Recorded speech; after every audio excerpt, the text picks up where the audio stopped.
English నేర్చుకుని అనర్గళంగా మాట్లాడాలనుకుంటున్నారా? అయితే వెంటనే కాల్ చేసి రిజిస్టర్ అవ్వండి. నమస్తే రమ్మగారు. నమస్తే జయ. ఏదైనా మంచి కథ చెప్పండి, మంచి సరదా కథ చెప్పండి అమ్మగారు. అంటే ఇది సరదా అనుకోవద్దు. ఏమిటో సరదాకి వినదానికి తేడా ఉందా? ఏదైనా ఒక ప్రత్యేకమైన కథ అనుకో. ఓకే. మామూలుగా మనం ఏవో కొన్ని చెడ్డ పనులు చేస్తూ ఉంటారు. కొంతమందికి బ్యాడ్ హ్యాబిట్స్ ఉంటాయి, మానేయాలనుకుంటారు కదా, మానేయాలనుకుంటారు. ఏదో ఒక సందర్భంలో మళ్ళీ కెలుకుతూ ఉంటుంది, లోపల పురుగు మసులుతూ ఉంటుంది, మళ్ళీ చేసేస్తారు. అప్పుడు ఏదైనా ఒక బ్యాడ్ ఆమె చెడ్డది జరిగిందనుకో, ఒక జరగకూడదు ఒక దురదృష్టకర సంఘటన జరిగితే మనం మొదలెట్టడం వల్లే జరిగిందని అనిపిస్తుందా? అవును, ఆ శంక ఉంటుంది కదా. ఆ శంకని గురించి చెప్పే కథ ఇది. తప్పకుండా. పూర్వం అంటే ఒక పల్లెటూళ్ళలో కొంచెం అడవికి మోపుగా ఉన్న ఊరట అది. ఒక కాపు యువకుడు ఉండేవాడు. కులం కాదు, ఈ గొడ్లు కాసే వృత్తి వాళ్ళది. వ్యవసాయ పనులు చేసేవాడు. ఏవో గొడ్లు కూడా ఉండేవి వాళ్ళకి. దానికి క్రమంగా విసుగు పుట్టింది. వీడు భలే సాహసి కుర్రాడు. వాడికి బాణం వేయటం చాలా ఇష్టమట. ఎంత దూరానికైనా వేసేసేవాడు, గురి తప్పేది కాదు. అయితే ఏమైంది, వాడికి ఎన్నాళ్ళు ఈ వ్యవసాయ పనులు చేస్తాం, ఎంతసేపు ఏటేళ్ల కాలం పనిచేస్తూనే ఉండాలి కదా, మనకి బోళ్ళంతా విలువిద్యొచ్చు, ఏదైనా 2 జంతువులను కొడితే రోజు గడిచిపోతుంది. అలా అనిపించి అడవిలో లేళ్ళని, దుప్పుల్ని, కుందేళ్ళని వేటాడుతూ ఉండేవాడు. వాడి భార్యకి అంత పెద్ద నచ్చేది కాదట ఈ పని చేయటం. అలా ఎందుకు, మనకి గొడ్లు గోదా ఉన్నాయి, మన గొడ్డును ఎవరైనా కొడితే మనకి ఎట్లా ఉంటుంది, మరి బాధగా ఉంటుంది కదా. అందుకని వద్దనేది, కానీ అతను వినేవాడు కాదు. ఇది సులువు, ఆహారం ఈజీగా వచ్చేస్తుంది, ఎవరికైనా అమ్మేస్తే డబ్బులు వచ్చేస్తాయి, మార్కం వస్తుంది. అప్పుడు వస్తు మార్పిడి ఉండేది కదా, అందుకని ఇలా చేసేవాడు. బాగా కొట్టేసేవాడు. ఎవరికైనా ఏదైనా ఒరే దుప్పి కావాలరా, రేపు మా ఇంట్లో భోజనాలు ఉంటే మధ్యాహ్నం వెళ్ళి పట్టుకొచ్చేసేవాడు. బాగా చేయగలిగేవాడు. అయితే ఏమైందట, ఒకసారి వీడు అడవిలో ఏదో ఒక జంతువులను కొట్టడానికే వెళ్ళాడు. వెళ్తే ఒక చోట ఏదో బూరా ఊదినట్టు, ఎవరో మనుషులు మసులుతున్నట్టు కనపడింది. అక్కడ ఒక పెద్ద పందిరి లాంటిది ఉండి, కొంచెం ఒక పక్కకు అడ్డం వేసింది.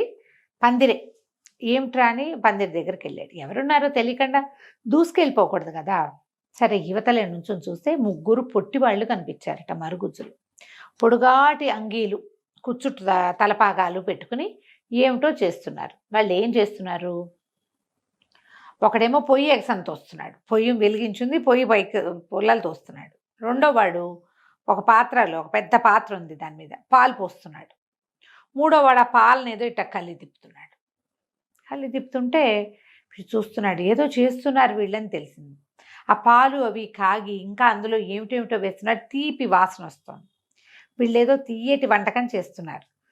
కాకపోతే రాక్షసుల పట్ల ఎలాంటి భయాలు ఉంటాయో, మరుగుజ్జు వాళ్ళ పట్ల కూడా ఆ ప్రాంతంలో భయాలు ఉండేవి. వాళ్ళకి మాయమంత్రాలు వచ్చని, ఏదో ఓం బింబిషని మాయం చేస్తారని అలాంటి భయాలు ఉండేవి. దాంతో వాడి దగ్గరికి వెళ్ళాల, తను వాళ్ళకి కనపడకుండా ఉన్నానని కూడా భావించాడు. ఓకే.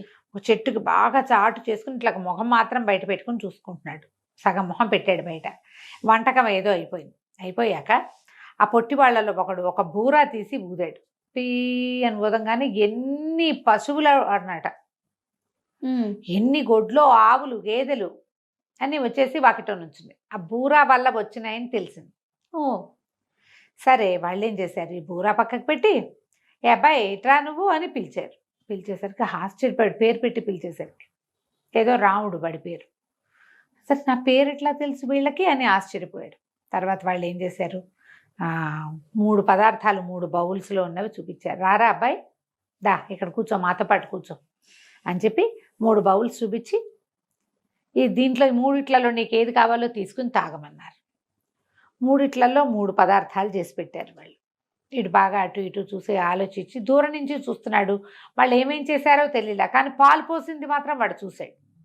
ఆ పాలతో చేసిన దానిలాగా కనపడుతున్న తెల్లటి పదార్థం ఎత్తుకుని తాగాడు. తాగాని చప్పట్లు కొట్టారు వాళ్ళు. భలే సెలెక్ట్ చేసావురా, నీకు కావాల్సిందే చేసావు, సరే బాగుంది అని చెప్పి ఏం చేశారు, అందులో ఒక వెండి బూరా తీసి చేతులు పెట్టారు. ఈ బూరా ఉంచుకో, ఈ బూరా ఊదటం చాలా సులువు, నువ్వు ఈ బూరా ఉంచుకుని ఇలాంటి బూరాలు ఎన్నైనా తయారు చేసి నీ చుట్టుపక్కల వాళ్ళకు కూడా ఇవ్వచ్చు. ఈ బూరా ఊదితే ఎక్కడెక్కడ పశువులు వచ్చేస్తాయి, బయట ఎక్కడ పశువులను వదిలిపెట్టావు, నువ్వేం చేయక్కర్లే, మీ ఇంట్లో కూర్చోవచ్చు, వాటిని తోలక్కర్లా, నువ్వు ఊస్తే అవి వచ్చేస్తాయి ఎక్కడున్నా సరే అని చెప్పారు. చెప్పి అబ్బాయి జంతువులను కొట్టకరా, హాయిగా వ్యవసాయ పనులు చేసుకో, గొడ్లు కాచుకో, దేన్ని బాణం వేసి కొట్టద్దు అని చెప్పారు. చెప్పాక వీడు కాస్త అటు ఇటు చూసరికి మొత్తం టింగుమని ఆ పాకతో సహా మాయమైపోయింది. అన్నీ మాయమైపోయినాయి. వాళ్ళు పెట్టిన 3 బౌల్స్, వండిన పాత్ర, ఆ పొయ్యి, ఈ 3 పొట్టివాళ్ళు, పందిరి అన్నీ పోయి వాళ్ళు ఇచ్చిన వెండి బూరా మాత్రం అక్కడే ఉంది. స్వచ్ఛమైన వెండితో చేసినట్టు కనపడుతోంది. తను ఆశ్చర్యపోయాడు. ఆ బూరా ఊదేసరికల్లా బోలెడన్న ఆవులు ఎక్కడి నుంచి వచ్చాయో ఇతను వెనకాల రావటం మొదలుపెట్టాయి. ఇంటికి తీసుకొచ్చుకున్నాడు. భార్యకి చెప్పాడు, ఇట్లా పొట్టి వాళ్ళు కనపడ్డారని, వాళ్ళు ఇట్లా బూరా ఇచ్చారు, బూరా ఊస్తే మన పశువులు మన దగ్గరకు వచ్చేస్తాయి, ఎక్కడైనా తప్పిపోయిన పశువు ఉన్నా వచ్చేస్తుంది అనేసరికి భార్య చాలా సంతోషించి, చూడు ఎంత మంచిదో, వాళ్ళు చక్కగా చెప్పారు కాబట్టి వాళ్ళ బోధ వల్ల నువ్వు మానేసావు, ముందు నుంచి నువ్వు నాకు కొట్టడం ఇష్టం లేదు అని చెప్పి సంతోషంగా ఉన్నారు. కొద్ది రోజులు అలా గడిచి వీడికి అప్పుడప్పుడు చేతులకు వచ్చి దురద పుట్టేవి, బాణం వేసేసేయాలని ఆలోచించి ఒకరోజు ఏం చేశాడు, భార్య చూడకుండా ఆవుల్ని అడవికి తోలుకెళ్ళి ఒక విల్లంబులు పట్టుకెళ్ళి ఒక పైన ఎక్కడో కొండ మీద కనపడినటువంటి ఒక లేడీని కొట్టాడు. మామూలుగా ఏం చేసేవాడు, ఇంటికి వచ్చేటప్పుడు వాకిట్లో ఉండగానే ఆవులు వచ్చేవి అతని వెనకాల పీ అని బూరా ఊదేవాడు. వీడు వచ్చినట్టు తెలిసి భార్య రోజు ఎదురొచ్చేది సరదాకి. మామూలుగా బండి శబ్దం కాగానే భార్యలు బయటకు వచ్చి చూస్తారు కదా, అట్లా. అయితే వీడు బూరా నోరు పగిలిపోయింది, వీడికి నోరంతా నెప్పెట్టింది. ఎన్నిసార్లు ఊదినా, ఎంతసేపు ఊదినా అమ్మాయి రాలే బయటికి. ఆశ్చర్యపోయి ఏమైపోయింది భార్య అంటే, ఇల్లుగానే ఉంది, పెళ్ళం లేదు ఇంట్లో, ఆవులు ఉన్నాయి, బూరా బుత్తి ఆవులు వస్తున్నాయి, భార్య మాత్రం రావట్లా. ఇక ఎంత వెతికినా ఆ భార్య అతనికి దొరకలా. ఏం చెయ్యాలో తెలియలే. అయితే ఏమైంది, కొద్ది రోజులు గడిచే దీనంగా ఉన్నాడు, ఇంట్లో ఏదో అన్నం వండుకుంటున్నాడు, ఈ ఆవులు గివులు ఉన్నాయి కదా, మరి వ్యవసాయం చేసుకుంటున్నాడు, ఆవులను తోలుకెళ్ళేవాడు, తీసుకొచ్చేవాడు, ఒక దిగాలుగా అయిపోయాడు భార్య లేకపోయేసరికి. కొద్ది రోజులు గడిచేసరికల్లా ఇతని తాలూకు స్నేహితుడు ఒకడు ఎక్కడో ఒక చోట ఎదురుపడ్డాడు. అన్న మొన్న భలే ఘటన జరిగిందన్న, ఫలానా రోజు ఏం జరిగిందంటే, నేను ఆవులు తోలుకొస్తున్నాను, మరి కొండ మీద ఒక లేడీ కనపడిందన్న, ఎంత అందంగా ఉందో, ఇంత కళ్ళు, భలే బాగుంది, దూరం నుంచి ఎవడో వేటగాడు ఆ లేడీని కొట్టాడన్నా, నేను చూస్తుండగానే లేడీ మాయమైపోయిందన్నా అని చెప్పాడు. చెప్పేసరికల్లా వీడికి ఏమనిపించింది, అది ఏ రోజు జరిగింది, తను లేడీని కొట్టిన రోజు. వీడు చూసింది ఆ లేడే, ఓకే అనుకో, ఆ కొట్టింది తనే, లేడీ అక్కడ పడిపోయి ఉండాలి కదా, మరి తనైతే వెళ్ళల, వీడు వెళ్ళి లేడీని తెచ్చుకోలే, వీడు మాయమైపోయిందని చెప్తున్నాడు. తన భార్య మాయం అవ్వడానికి అదే కారణం అని అర్థమైంది, అతనికి కనెక్ట్ చేసుకున్నాడు. అట్లా దిగాలుగా ఉండేవాడు, ఏం చేయాలో తెలిసేది కాదు.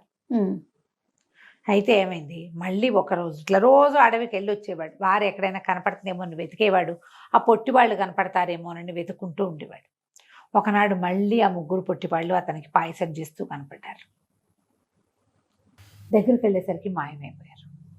తెగ ఏడ్చట్ట, నేను పొరపాటు చేశాను, ఏం చేయాలో తెలియట్లేదు నాకు అని ఏడిస్తే, ఆ రోజు రాత్రి అతని కల్లో ఆ 3 పొట్టివాళ్ళు కనిపించారు. ఓకే, కనిపించి, నీకు బూరా ఇచ్చాం, ఎన్ని పశువులనైనా పిలుచుకోవచ్చు, మీకు ఆవుల్ని మీ ఇంట్లో ఉంచుకొని నువ్వు మళ్ళీ కొండ మీదకి వెళ్ళి ఊదేమంటే ఇంకా కొన్ని ఆవులు నీ దగ్గరకు వచ్చావు, ఎంత సంపద, మరి ఎంత పాజిటివ్ సంపద. నువ్వు లేడీని కొట్టడం వల్లే నీ భార్య మాయమైపోయింది, నువ్వు బుద్ధిగా ఉన్నావా, ఏడాది తిరిగేసరికి నీ భార్య నీ ఇంటికి వచ్చేస్తుంది, మళ్ళీ బాణం తీయకూడదు, అప్పుడు నీ భార్య నీ ఇంటికి వస్తుంది, దుఃఖించుకో, నువ్వు చేసిన తప్పుకు పరిహారం ఉండాలిగా, ఆ పరిహారం కోసమే సంవత్సరం పాటు భార్యా వియోగం నీకు. నువ్వు కొట్టావు ఒక లేడీని, అది ఒక పెద్ద మొగలేడికి భార్య, వాడు పోగొట్టుకున్నాడు కదా, వాడు మళ్ళీ జతకట్టేదాకా నీ భార్య నీకు రాదు. బాగుంది అనేసరికి ఆ దుఃఖం మానుకుని అప్పటి నుంచి అలా నిదానంగా ఉంటా మొదలెట్టాడు. మర్నాడు లేచి తన విల్లు అంబులు ఉన్నాయి కదా, అవన్నీ వెదురుకర్రలతోటే కదా చేసుకునే వాళ్ళు, పల్లెటూరు వాళ్ళు, అవి 2 విరిచి పొయ్యిలో పెట్టాడు. ఇంకెప్పుడు నేను విల్లంబులు ముట్టుకొని నా భార్య నా దగ్గరకు వస్తే చాలండి. సంవత్సరం తిరిగాక ఆ అమ్మాయి కొండ మీద నుంచి నడిచొచ్చింది. ఆ అమ్మాయికి అది ఒక రోజు అని తెలియదు, ఒక సంవత్సరం అని తెలియదు, ఒక రోజు అనుకుంటోంది. మిస్ ఏడాది పాటు తను ఎక్కడో ఉన్నానని తెలియదు. ఆ పూటే చూశాను భర్తను అనుకుంటుంది, పొద్దున వెళ్ళాడు సాయంత్రం వచ్చాడు అంతే. కథ కంచికి మనం ఇంటికి. బాగుంది రమ్మగారు. నమస్తే. నమస్తే జయ.